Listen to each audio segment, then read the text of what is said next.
Hey Bre, do you hear that? Yeah, Maya, I do. What's beeping?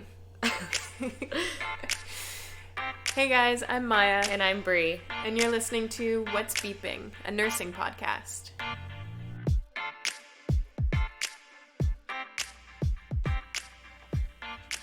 Happy Reading Week. Happy Reading Week, students. Lucky you. Lucky you to be on Reading Week this week. Well, maybe it's this week. Sometimes it's different, but it's that time of the year when Reading Week comes up and you have to start thinking about exams. And NCLEX. the big exam, the big nursing exam, the board exam. Gets the blood pumping, you know? Thinking back. I was so nervous. Yeah. Yeah. Canada just started using, in 2015, started using the NCLEX. It was a different Canadian exam before that. Yeah. And I think it was all handwritten, right? Well, what we were talking when we did our RPN course exam, it was in a big room with everybody, pencil. Like 500 people. All multiple choice. Yeah, exactly. It was a whole day. Mm-hmm. And then I was sweating in that, too. Mm-hmm. Yeah, I remember we haven't that. had a break. I thought that was so weird. Like, you go for a break and then you go back and write it again. And, like, you can talk with everyone about what you answered. Like, did you get this question? Yeah, I got that question. Yeah, or, like, it was all about, everyone would talk about the math questions. And, like, I got 7. Yeah. or something. No, yeah. And then I was like, oh, no. That's the worst. Yeah.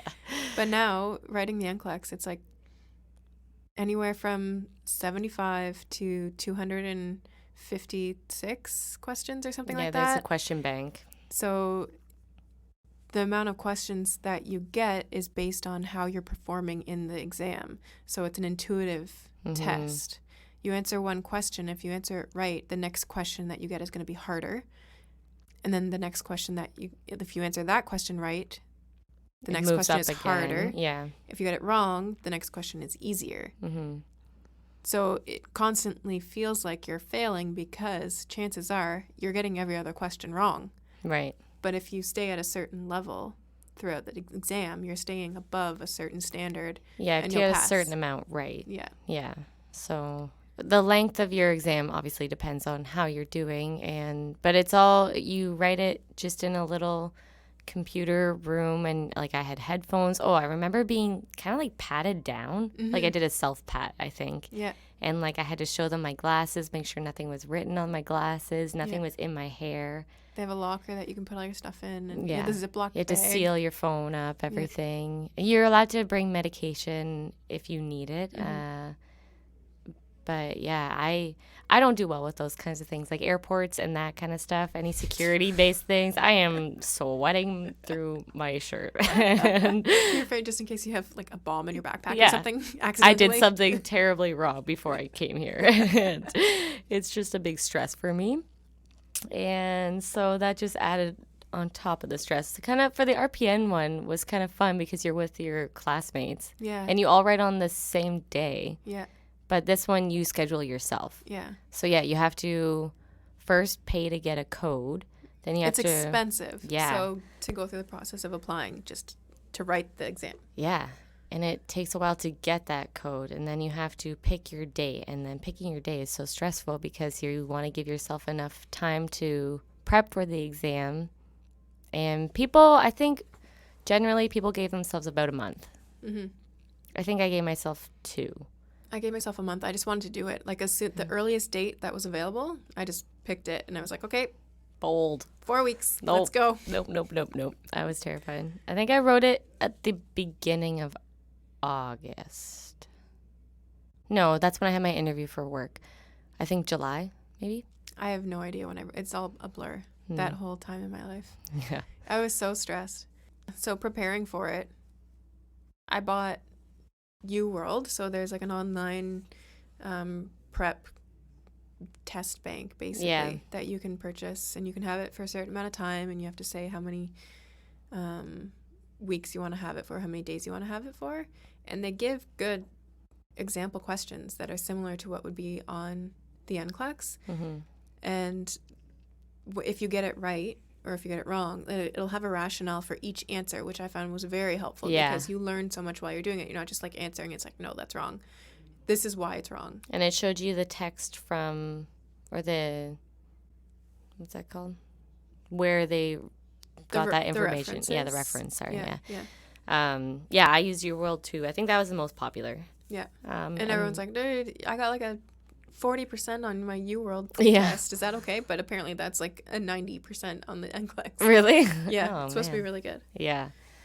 So I did that pretty religiously for a month before the exam, and that worked out for me. How often did you, how long did you study each day? Did you have a plan? I went in with a plan. Yeah, same. Very good intentions. I think I studied for 2 to 4 hours a day for 5 days a week. Yeah. I'd say. I still worked and everything too. And then I think I took weekends off or something. Yeah. Or just at least 2 days off a week, depending on my schedule. But yeah, I just remember sitting at home or sitting in cafes and studying, and it was kind of fun studying. I like studying and being on my computer. It's nice because they have NCLEX geared textbooks, I guess. Yeah, like online. Study guides, yeah, that you can purchase. I got one on Amazon, and it had all the information in it, and I think they had an online component to it too, but I didn't use it because I was using UWorld. I got like a CD-ROM. Yeah. What's that? A CD. code? Now it's codes. Yeah. I think I got a CD in the mail, though. And I don't know for you young folk if you even have CD inputs on your laptops anymore, but I do. And so I used that. But there was so much material, I couldn't get through all of it. Which for me, I was successful first attempt, and so that was okay for me. But UWorld was great too because it gives you, I would just do the random question bank because I think my plan was to go system by system. But then it was just so much. And so I would just do the random questions and then see what I did well in. Maybe I wouldn't study that topic as much, and then find the topics that I was weak in. But it's still hard because maybe they asked a question in a certain topic that you weren't familiar with, or a specific little thing in that topic, and you're like, well, I know a lot about maternity, but this one thing I didn't know. Yeah. So I don't know. Luck of the draw. Yeah. On your exam, what were the main questions tailored towards? Do you remember? A lot of safety stuff and delegation. Personal, a lot of delegation, PPE, yeah. Asking like different precautions for different diseases. I think health education was big too. Teaching.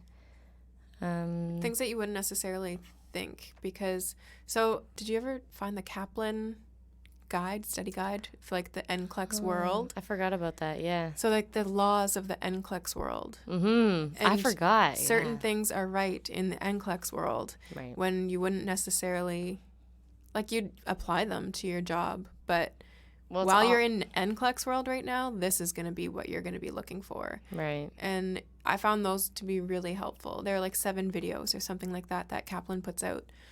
I definitely watched those. Yeah. And you can, I think that was the course that my preceptor went to, like the in-person one. But then they also have a book. So my favorite thing about nursing school is all the answers are correct, but you have to find the most correct answer. So that doesn't go away. No. So many classes. I'm going to do all of these things, but this is what I'm going to do first. It's like when you get a test back and the teacher's like, okay, so I'm going to take up the test, like if during office hours, if you want to come and look at your test, we can go over it. And there'll be like 5 people there like, why isn't this one right? This is right. And she's like, yeah, but it's not the most right. Yeah, exactly. And it'll be like arguing certain questions. How stressful is that? And then sometimes they'll like take a question off because, okay, there's too many people arguing this. Yeah. So that's bananas. Yeah. So even we know people that we went to school with and maybe they weren't successful on the exam the first time, and want to say that that's okay. It's not a black mark on your nursing career at all. You can take it again. Sometimes testing centers are, I know for me, it's very stressful, and for others it is too. And maybe just that environment is too much to even be able to write at your be your best self when you're writing. And so they say that you should pick a time, because you can pick what time you write it at. Yeah. Pick a time when your brain's functioning at its best. If you're a night person like me, maybe write a morning person. Maybe write it in the later afternoon, or maybe write it in the first thing that you do in the day, so you're not building yourself up for anxiety. And it's nerve-wracking when you're in there. And I remember at the end of mine, there were there were experimental questions. There were like 20 questions that haven't been put into the test bank, but they wanted to see how people answered them. So you're like being the guinea pig. And it said at the beginning, it's like, okay, you're done now after I finished. And it said, okay, these questions are going to be used for research purposes. Answer them to the best of your ability. So I'm answering them, and I'm thinking, oh, I don't know this. Like, I'm just like clicking through it really quickly because I wanted to get out of there. And then I was like, wait a minute. What if these are counting? Oh, my God. What if this counts toward my... I put my hand... Oh. No, I know. I put my hand up to the guy, the moderator or whatever it is, the proctor, to come around. And I was like, these aren't counting, right? And he's like, no, it's fine. I'm like, okay, I want to go. Can I leave? Yeah, it's so stressful. Like, why do they put that on you? Did you have any weird study quirk things that you did for yourself? Like rituals? Yeah. Like for me, I don't know, I forget who told me it, but I always chew gum. Apparently that's supposed to stimulate your brain. So I chew gum when I'm studying, and then I chew gum when I write the exams. Yeah, because your brain... it's like sort of the muscle memory. Your brain associates the gum chewing with... Yeah. Or I'm not a night person, so I wouldn't stay up late and study. I always, before tests, if I needed to cram something in, I would wake up early to do it.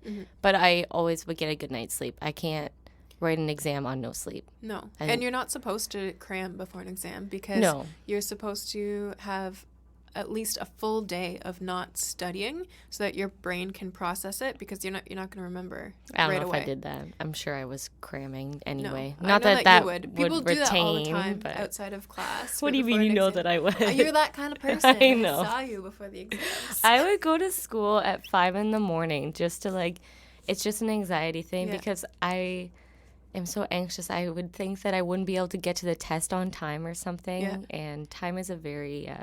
stressful thing for me. Yeah. And I feel like you can't retain any of that information that you're doing right at the and you realize when you're in the exam, you're like, I just read this just 10 minutes ago. Why can't I remember what it was? It's because your brain can't process it and put it into your memory bank. It's more just to make me feel better. Just that I was there. Just makes it feel like you're doing something to solve the problem. Right. Yeah. I found that I made a plan for I made out a schedule for studying what topics I was going to do each day. And then I wrote out notes for the first 2 days, and they were great, but I never read through them again. And I went into YouTube videos.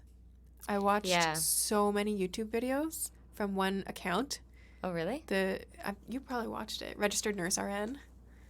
I'm sure we talked about it during She has exam time. so many amazing videos for every system. It's basically NCLEX review for everything. She stands in front of a whiteboard and she breaks down everything. And I use YouTube at work all the time for understanding disease processes or mechanisms of action of medication.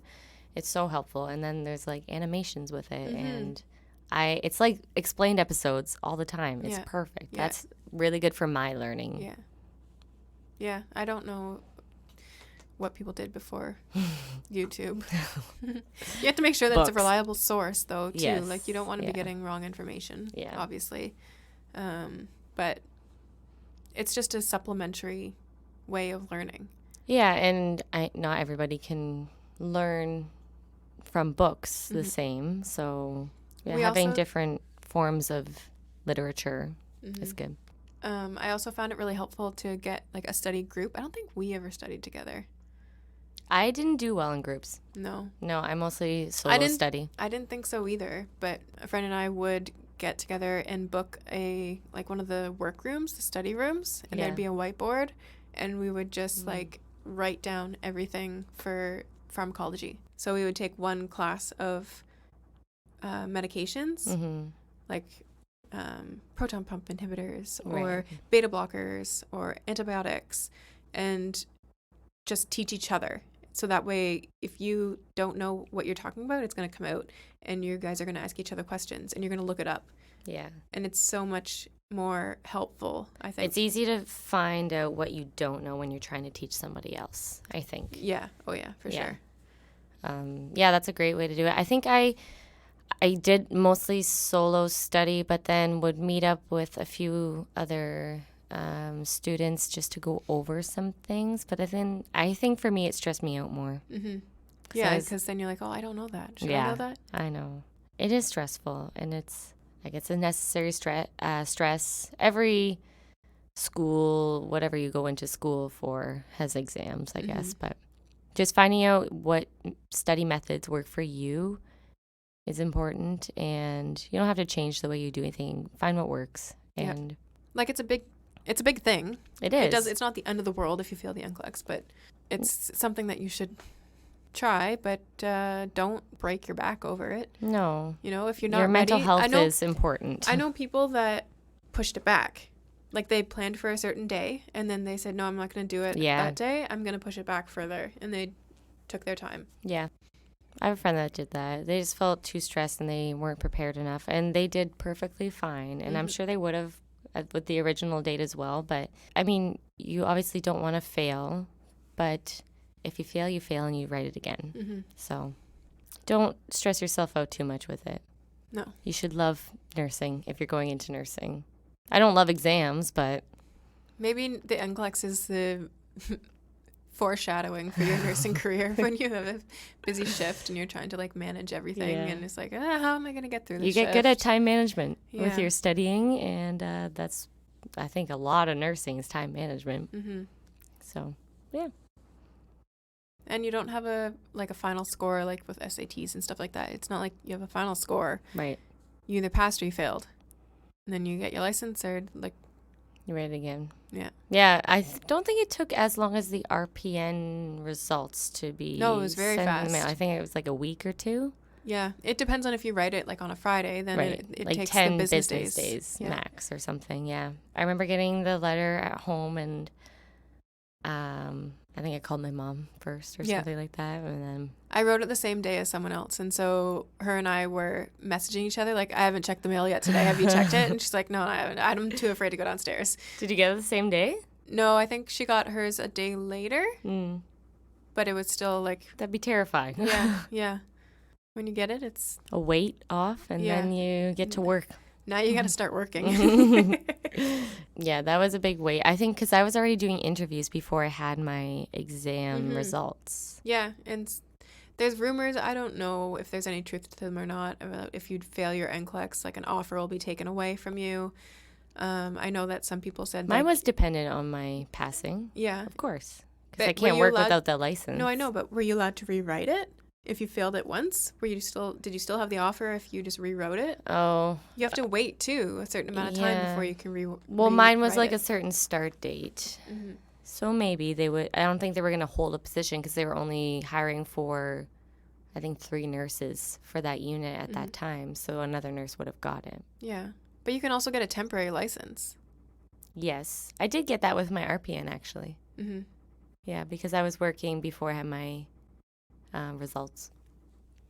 But then by the time the temporary license came, I think I worked for 2 weeks with that before my real license. Yeah. It all took so long, and it was a lot of money. It's so expensive to write the NCLEX. Yeah. You have to pay to apply to write it. You have to pay to register to write it. You have to pay to buy, like, if you have any supplementary study guides or anything. And then you have to pay if you do pass, you pay to register, like, and it's usually at the end of the year, so you're paying for a full year of registration with your board of nurses, and then pay again in December. Oh my god, it's expensive to be a nurse. Yes, and then you pay that annually, just the registration for your license fee, but that's the name of the game. Maybe more people would be nurses if it wasn't so expensive. Hey, did you hear that colleges are now able to give nursing degrees. Yeah. So that's brand new news in Ontario anyways. The colleges are going to be able to offer 4-year degree programs independent of universities. Before they did like collaboration programs and stuff like that. Well, yeah, that's what we did. Yeah. All of ours was at a college, but it was through the university. Yeah. It was just like a sister school. Yeah. Well, ours was a bridging with the college, and then we bridged into university. Right, I guess, yeah. Yeah. And then, but now, like, you can go to one college and get your 4-year degree, and it's good for rural areas. Yeah. Like up north in Ontario, because they need a lot more nurses up there, and instead of just going into the GTA to get your nursing degree and then probably staying in the GTA because that's where you had a clinical placement and you got a job after that.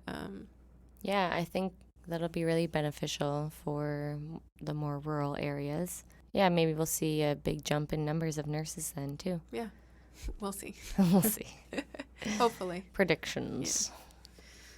Cool. Well, good luck to all the students out there writing the NCLEX in a couple months, probably. Yeah. Our thoughts are with you, and you can do it. You can do it. Si se puede. Lots of deodorant. Yeah. I know. Extra change of clothes, you know, just change relax. Of underwear. Yeah. Yikes. Oh, gosh. You'll do it. You'll be great. Yeah. If You're you great don't do it nurses. the first time, you can do it the second time, you can do it a third time. But you'll do it the first time. Yeah. Yeah. We believe in you. We salute you.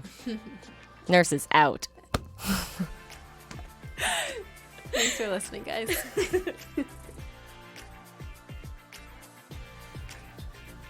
You've been listening to What's Beeping, a nursing podcast. For more information about resources mentioned in this episode, check out the links in the show description. If you have thoughts about what you heard or how we're doing, leave us a comment. And don't forget to rate and subscribe so you never miss an episode. Your input goes a long way, and we'd love to hear from you. You can also find us on our social media, where we try to keep up with all of the trends in nursing and healthcare. Follow us on Twitter and Instagram. Both handles are @whatsbeeping. Thanks for listening, and have a great shift. The views expressed in this podcast are ours alone and do not necessarily represent those of our employers or institutions. All anecdotal scenarios have been fictionalized in order to maintain confidentiality and follow the Personal Health Information Protection Act. Any similarity to actual persons, living or dead, is purely coincidental. The content is for informational purposes only and should not be taken as medical or professional advice. Always consult your regulating body or employer prior to making changes in your practice.